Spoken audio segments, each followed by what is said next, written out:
Hello दोस्तों, LSR classes में आपका स्वागत है। ये कक्षा 10 गणित यूपी बोर्ड का अध्याय 1 जो कि वास्तविक संख्या।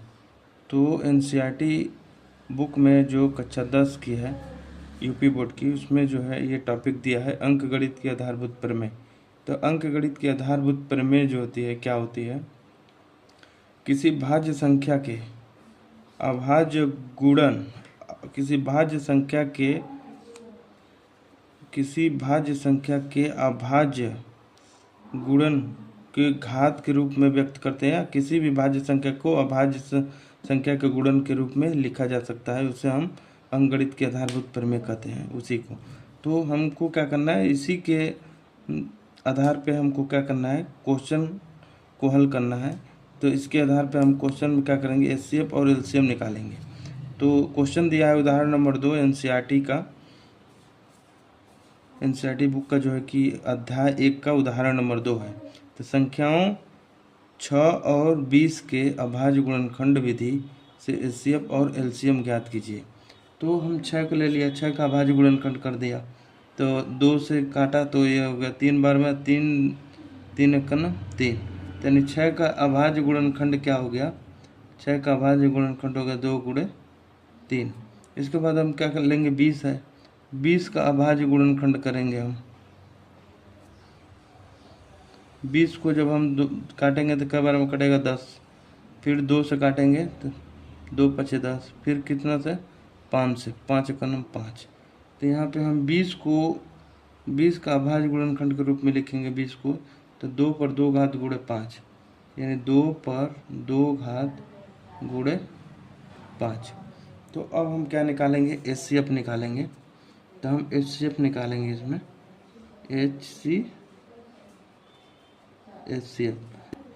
तो हम देखेंगे क्या HCF।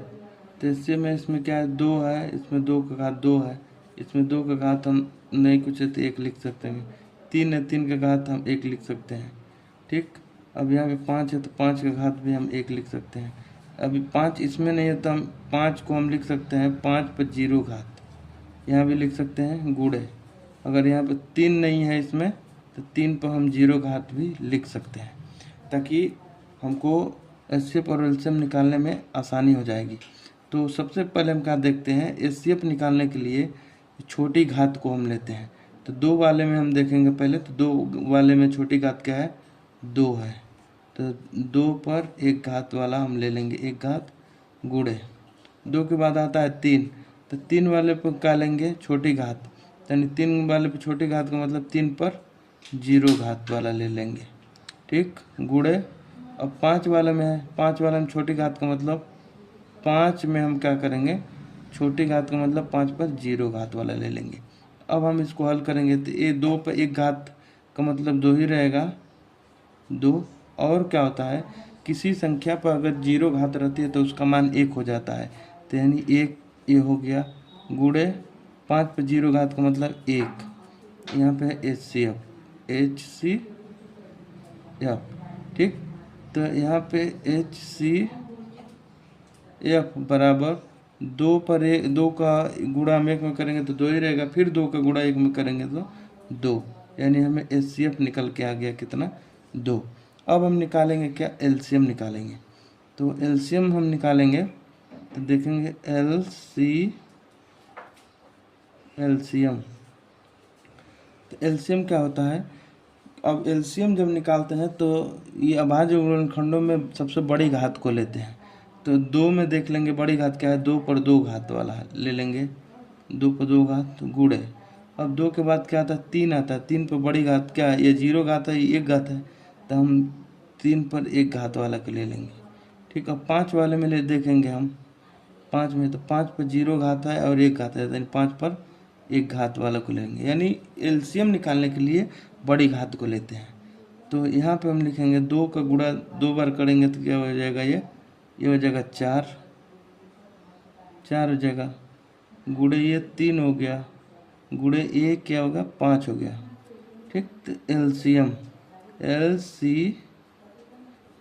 LCM कितना हो जाएगा, 4 3 12, 12 25 60, यानी LCM जो हो गया कितना हो जाएगा, 60। LCM m बराबर 60। तो यही क्या हुआ दोस्तों, आंसर हो गया।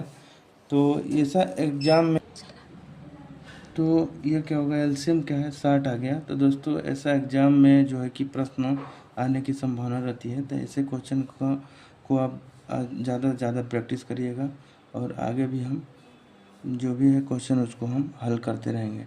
तो धन्यवाद। वीडियो अच्छी लगी तो लाइक सब्सक्राइब करिएगा। धन्यवाद।